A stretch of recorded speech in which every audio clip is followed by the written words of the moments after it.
ವೀಕ್ಷಕರೆಲ್ಲರಿಗೂ ಸೂರ್ಯನ ರಾಶಿ ಪರಿವರ್ತನೆ ವಿಶೇಷ ಕಾರ್ಯಕ್ರಮಕ್ಕೆ ಸ್ವಾಗತ. ವೀಕ್ಷಕರೇ, ಹಿಂದೂ ಧರ್ಮದಲ್ಲಿ ಮಕರ ಸಂಕ್ರಾಂತಿ ಹಬ್ಬಕ್ಕೆ ವಿಶೇಷ ಮಹತ್ವವಿದೆ.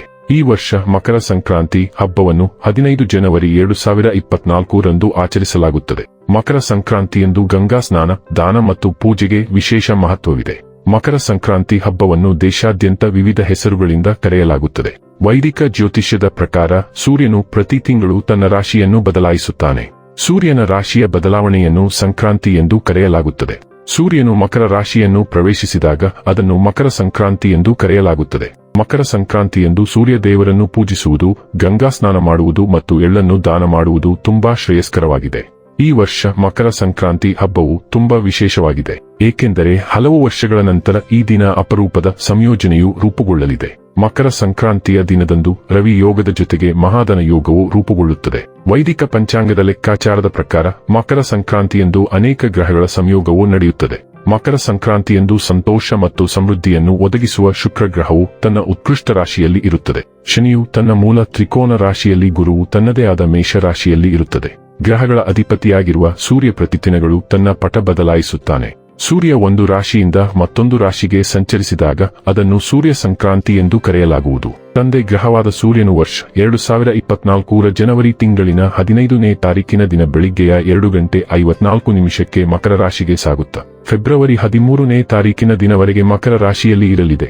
ಮಕರ ರಾಶಿಯಲ್ಲಿ ಸೂರ್ಯನ ಸಂಚಾರವು 1 ತಿಂಗಳ ಕಾಲ ಮುಂದುವರಿಯುತ್ತದೆ ಮತ್ತು ಅದರ ಗ್ರಹಗಳ ಚಲನೆಯನ್ನು ಮುಂದುವರಿಸುವಾಗ ಪಿತೃಗ್ರಹವಾದ ಸೂರ್ಯನು ವಿವಿಧ ರೀತಿಯಲ್ಲಿ ಎಲ್ಲಾ ಜೀವಿಗಳ ಮೇಲೆ ತನ್ನ ಪ್ರಭಾವವನ್ನು ಬೀರುತ್ತಾನೆ. ಹೀಗಾಗಿಯೇ ಪ್ರತಿ ಬಾರಿಯ ಸೂರ್ಯನ ರಾಶಿ ಪರಿವರ್ತನೆಯನ್ನ ಬಹುತೇಕ ಜಾತಕದವರು ಅತ್ಯಂತ ಉತ್ಸುಕತೆಯಿಂದ ಎದುರು ನೋಡುತ್ತಲಿರುತ್ತಾರೆ. ಇನ್ನು ಈ ಬಾರಿಯೂ ಸೂರ್ಯದೇವನ ಈ ರಾಶಿ ಪರಿವರ್ತನೆ ಸಾಕಷ್ಟು ಮಹತ್ವಪೂರ್ಣವಾಗಿರಲಿದ್ದು ಅನೇಕ ರೀತಿಯ ವಿಶಿಷ್ಟ ಫಲಗಳು ಇಲ್ಲಿ ಅನೇಕರು ಪಡೆದುಕೊಳ್ಳಲಿದ್ದಾರೆ. ಇಲ್ಲಿಯವರೆಗೂ ಧನು ರಾಶಿಯಲ್ಲಿ ವಿರಾಜಮಾನನಾಗಿದ್ದ ಸೂರ್ಯದೇವನು ಈಗ ಮಕರ ರಾಶಿಗೆ ಮರಳುತ್ತಲಿದ್ದಾನೆ. ಇನ್ನು ಸೂರ್ಯದೇವನ ಗೋಚರವು ಇಲ್ಲಿ ಸಾಕಷ್ಟು ಸದೃಢವಾಗಿ ಕಂಡುಬರಲಿದ್ದು ಇಲ್ಲಿ ನಿಮ್ಮಲ್ಲಿ ಉತ್ತಮ ಬಲ ಕಂಡುಬರಲಿದ್ದು ಇದರಿಂದಾಗಿ ಸಹಜವಾಗಿಯೇ ಇಲ್ಲಿ ನಿಮ್ಮಲ್ಲಿ ಉತ್ತಮ ಆತ್ಮವಿಶ್ವಾಸವೂ ಕೂಡ ಮನೆ ಮಾಡಿರಲಿದೆ. ಇಲ್ಲಿ ನೀವು ಬಹುತೇಕ ಎಲ್ಲ ಪರಿಸ್ಥಿತಿಯಲ್ಲಿಯೂ ಮತ್ತು ಎಲ್ಲ ಕೆಲಸ ಕಾರ್ಯಗಳಲ್ಲಿಯೂ ವಿಜಯವನ್ನ ಪಡೆದುಕೊಳ್ಳಲಿದ್ದೀರಿ. ಹಾಗಾದರೆ ಬನ್ನಿ, ಇಲ್ಲಿ ಸೂರ್ಯದೇವನ ಮಕರ ರಾಶಿಯಲ್ಲಿ ಈ ಗೋಚರ ಇಲ್ಲಿ ಪ್ರತ್ಯೇಕವಾಗಿ ವೃಷಭ ರಾಶಿಯ ಜಾತಕದ ಪಾಲಿಗೆ ಹೇಗೆ ಸಾಬೀತಾಗಲಿದೆ, ಯಾವೆಲ್ಲ ಫಲಗಳು ಇಲ್ಲಿ ನಿಮಗೆ ಲಭಿಸಲಿವೆ ಮತ್ತು ಯಾವ ವಿಷಯವಾಗಿ ಇಲ್ಲಿ ನೀವು ವಿಶೇಷ ಎಚ್ಚರಿಕೆ ಹೊಂದಿರಬೇಕು ಅನ್ನೋದನ್ನ ನೋಡೋಣ. ವಿಡಿಯೋ ಪ್ರಾರಂಭಿಸುವುದಕ್ಕೂ ಮುನ್ನ ಎಂದಿನಂತೆ ನಮ್ಮ ವಿನಂತಿ ಎಂದರೆ ನೀವಿನ್ನೂ ನಮ್ಮ ಚಾನೆಲ್ ಅನ್ನ ಸಬ್ಸ್ಕ್ರೈಬ್ ಮಾಡಿಲ್ಲವೆಂದರೆ ದಯವಿಟ್ಟು ಈಗಲೇ ನಮ್ಮ ಚಾನೆಲ್ ಅನ್ನ ಸಬ್ಸ್ಕ್ರೈಬ್ ಮಾಡಿ. ಹಾಗೆ ನಿರಂತರ ವಿಡಿಯೋ ಅಪ್ಡೇಟ್ಸ್ಗಳಿಗಾಗಿ ತಪ್ಪದೇ ಪಕ್ಕದ ಬೆಲ್ ಐಕಾನ್ ಬಟನ್ ಕೂಡ ಕ್ಲಿಕ್ ಮಾಡಿ. ವೀಕ್ಷಕರೇ, ಜನವರಿ 15ರಿಂದ ನಿಮ್ಮ ಶುಭಕಾಲ ಆರಂಭವಾಗಲಿದೆ. ನೀವು ಹೊಸ ದಾರಿಯನ್ನು ಕಂಡುಕೊಳ್ಳುವಿರಿ. ಮೊದಲನೆಯದಾಗಿ, ಸೂರ್ಯ ಬದಲಾದ ತಕ್ಷಣ ನಿಮ್ಮ ತಿಳುವಳಿಕೆಯು 4 ಪಟ್ಟು ಹೆಚ್ಚು ತುಂಬುತ್ತದೆ. ನೀವು ದೈಹಿಕ ಶಕ್ತಿಯನ್ನು ಅನುಭವಿಸುವಿರಿ. ಮೊದಲನೆಯದಾಗಿ, ಬೆಲೆ ಬಾಳುವ ವಸ್ತುಗಳು ಮನೆಗೆ ಬರುತ್ತವೆ. ಭೂಮಿ ಮತ್ತು ನೀವು ವಾಹನದ ಐಷಾರಾಮಿಗಳನ್ನು ಪಡೆಯುತ್ತೀರಿ ಮತ್ತು ನೀವು ಮನೆಯ ಅಲಂಕಾರದಲ್ಲಿ ಆಸ್ತಿಯನ್ನು ಗಳಿಸಲು ಸಾಧ್ಯವಾಗುತ್ತದೆ. ಸೂರ್ಯನ ಬದಲಾವಣೆಗೆ ನೀವು ವಿಶೇಷ ಗಮನ ಹರಿಸಲು ಸಾಧ್ಯವಾಗುತ್ತದೆ. ಸೂರ್ಯ ನಿಮ್ಮ ಸಂತೋಷದ ಅಧಿಪತಿಯಾಗಿದ್ದರೆ ಅದು ಖಂಡಿತವಾಗಿಯೂ ನಿಮಗೆ ಸಂತೋಷವನ್ನು ನೀಡುತ್ತದೆ. ಸ್ನೇಹಿತರೆ, ಸೂರ್ಯನು ನಿಮ್ಮ ಅದೃಷ್ಟದ ಸ್ಥಳದಲ್ಲಿ ಬರುತ್ತಿದ್ದಾನೆ. ಅದು ನಿಮಗೆ ಅದೃಷ್ಟವನ್ನು ನೀಡುತ್ತದೆ. ನಿಮ್ಮ ಅನೇಕ ಅದೃಷ್ಟದಿಂದ ಕೆಲಸಗಳು ನಡೆಯುತ್ತವೆ. ಅದು ಗೌರವ ಮತ್ತು ಪ್ರತಿಷ್ಠೆಯನ್ನು ನೀಡುತ್ತದೆ. ಸರ್ಕಾರಿ ಕೆಲಸದಲ್ಲಿ ನಿಮ್ಮ ಕೆಲಸಕ್ಕೆ ಖಂಡಿತವಾಗಿಯೂ ಮನ್ನಣೆ ಸಿಗುತ್ತದೆ. ನೀವು ಬಡ್ತಿ ಹೆಚ್ಚಳವನ್ನು ಪಡೆಯಲಿದ್ದೀರಿ, ಆದರೆ ಕಡಿಮೆ ಕೆಲಸ ಮತ್ತು ಹೆಚ್ಚಿನ ಫಲಿತಾಂಶಗಳ ಪರಿಸ್ಥಿತಿ ಇರುತ್ತದೆ. ಪ್ರಯಾಣದ ಅವಕಾಶಗಳು, ಪ್ರವಾಸಗಳು ತುಂಬಾ ಸುಂದರವಾಗಿರುತ್ತದೆ. ನೀವು ವಿಶೇಷವಾಗಿ ಜನವರಿ 15ರಿಂದ ಸೂರ್ಯನ ಬದಲಾವಣೆಯನ್ನು ಪಡೆಯಬಹುದು. ಇದು ನಿಮಗೆ ದೈಹಿಕ ಶಕ್ತಿಯನ್ನು ನೀಡುತ್ತದೆ, ನಿಮಗೆ ಕೆಲಸ ಮಾಡುವ ಸಾಮರ್ಥ್ಯವನ್ನು ನೀಡುತ್ತದೆ, ನಿಮ್ಮ ಕೈಗಳಿಂದ ತಾಳ್ಮೆಯಿಂದಿರುವ ಎಲ್ಲಾ ರೀತಿಯಲ್ಲಿ ರೋಗಗಳನ್ನು ತೊಡೆದುಹಾಕುತ್ತದೆ. ಜನವರಿ 15ರಿಂದ ನಿಮಗೆ ಹೆಚ್ಚಿನ ತೃಪ್ತಿ ಸಿಗುತ್ತದೆ. ಜನವರಿ 15ರಿಂದ ಸೂರ್ಯನ ರಾಶಿಯು ನಿಮ್ಮನ್ನು ರಾಜಕೀಯದಲ್ಲಿ ವಿಶೇಷವಾಗಿಸುತ್ತದೆ. ನಿಮಗೆ ಸ್ಥಾನವನ್ನು ನೀಡಬಹುದು, ನಿಮ್ಮನ್ನು ಕ್ರಿಯಾಶೀಲವಾಗಿರಿಸುತ್ತದೆ ಮತ್ತು ನಿಮ್ಮ ತಂದೆಯ ವ್ಯವಹಾರವನ್ನು ನೋಡಿಕೊಳ್ಳುವವರು. ನಿಮ್ಮ ತಂದೆಯ ವ್ಯವಹಾರವನ್ನು ನೀವು ಎತ್ತರಕ್ಕೆ ಕೊಂಡೊಯ್ಯುತ್ತೀರಿ, ನೀವು ಗೌರವವನ್ನು ಗಳಿಸುವಿರಿ. ಸೂರ್ಯನ ರಾಶಿಯಲ್ಲಿನ ಬದಲಾವಣೆಯು ವಿದ್ಯಾರ್ಥಿಗಳಿಗೆ ಉತ್ತಮ ಫಲಿತಾಂಶಗಳನ್ನು ನೀಡುತ್ತದೆ. ನೀವು ಅಧ್ಯಯನದಲ್ಲಿ ಏಕಾಗ್ರತೆಯನ್ನು ಹೊಂದಲು ಸಾಧ್ಯವಾಗುತ್ತದೆ ಮತ್ತು ಉತ್ತಮ ಶಾಲೆ ಮತ್ತು ಕಾಲೇಜಿನಲ್ಲಿ ಪ್ರವೇಶವನ್ನು ಪಡೆಯಲು ಸಾಧ್ಯವಾಗುತ್ತದೆ. ಸೂರ್ಯನ ಪ್ರಬಲ ಸ್ಥಾನವು ನಿಮಗೆ ಪ್ರಸಿದ್ಧಿಯನ್ನು ತರುತ್ತದೆ.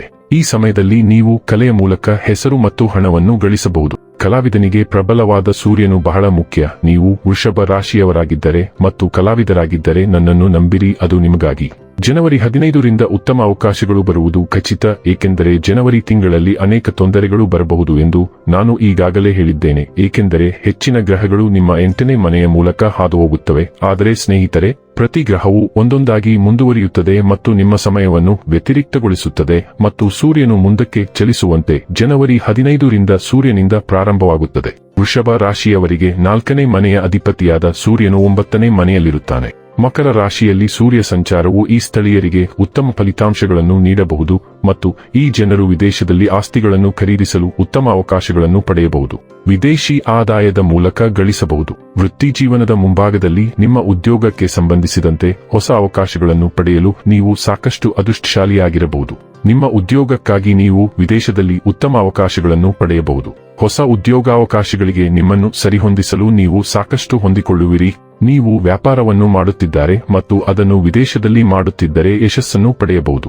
ಈ ಸಾಗಣೆಯ ಸಮಯದಲ್ಲಿ ನೀವು ಸ್ಟಾಕ್ ವ್ಯವಹಾರದಲ್ಲಿ ಯಶಸ್ಸನ್ನು ಪಡೆಯಬಹುದು. ಹಣದ ಬದಿಯಲ್ಲಿ ನೀವು ಉತ್ತಮ ಪ್ರಮಾಣದ ಹಣವನ್ನು ಗಳಿಸುತ್ತಿರಬಹುದು ಮತ್ತು ಅದೃಷ್ಟದಿಂದ ಇದು ಸಾಧ್ಯವಾಗುತ್ತದೆ. ನಿಮ್ಮಲ್ಲಿ ಕೆಲವರು ಮನಿ ಬ್ಯಾಕ್ ಪಾಲಿಸಿಯಂತಹ ಇತರ ಯೋಜನೆಗಳಲ್ಲಿ ಲಭ್ಯವಿರುವ ಹಣವನ್ನು ಹೂಡಿಕೆ ಮಾಡುವ ಮೂಲಕ ದೊಡ್ಡ ಮೊತ್ತದ ಹಣವನ್ನು ಗಳಿಸಲು ಸಾಧ್ಯವಾಗುತ್ತದೆ. ಸಂಬಂಧದ ಬದಿಯಲ್ಲಿ ನಿಮ್ಮ ಜೀವನ ಸಂಗಾತಿಯೊಂದಿಗೆ ಉತ್ತಮ ಪ್ರೀತಿಯನ್ನು ಕಾಪಾಡಿಕೊಳ್ಳುವ ಸ್ಥಿತಿಯಲ್ಲಿ ನೀವು ಇರಬಹುದು. ನಿಮಗೆ ಮತ್ತು ನಿಮ್ಮ ಜೀವನ ಸಂಗಾತಿಗೆ ಈ ಸಾಗಣೆಯ ಸಮಯದಲ್ಲಿ ನಿಮ್ಮ ಮತ್ತು ಜೀವನ ಸಂಗಾತಿಗೆ ನಿಮ್ಮ ಕುಟುಂಬದ ಸದಸ್ಯರ ಬೆಂಬಲ ಹೆಚ್ಚಿರಬಹುದು. ಆರೋಗ್ಯದ ದೃಷ್ಟಿಯಿಂದ ಈ ಸಾಗಣೆಯ ಸಮಯದಲ್ಲಿ ನೀವು ಹೆಚ್ಚಿನ ಮತ್ತು ಧನಾತ್ಮಕ ಶಕ್ತಿಯನ್ನು ಹೊಂದಿರಬಹುದು. ನಿಮ್ಮ ಅರ್ಧಕ್ಕಿಂತ ಹೆಚ್ಚಿನ ಸಮಸ್ಯೆಗಳಿಗೆ ಕೊನೆ ಹಾಡಲಿದೆ. ಆದರೂ ಬುಧ, ಶುಕ್ರ, ಮಂಗಳ ಯಾವುದಾದರೊಂದು ರೂಪದಲ್ಲಿ ನಿಮಗೆ ತೊಂದರೆ ನೀಡುತ್ತಿದ್ದರೂ ಚಿಂತಿಸಬೇಡಿ. ನಿಮಗೆ ಯಾವಾಗ ಪರಿಹಾರ ಸಿಗುತ್ತದೆ ಎಂಬ ವಿಶೇಷ ಮಾಹಿತಿಯನ್ನು ಶೀಘ್ರದಲ್ಲೇ ಅಪ್ಲೋಡ್ ಮಾಡುತ್ತೇನೆ. ವಿಶೇಷ ಪರಿಹಾರಗಳ ಬಗ್ಗೆ ಮಾತನಾಡಿ.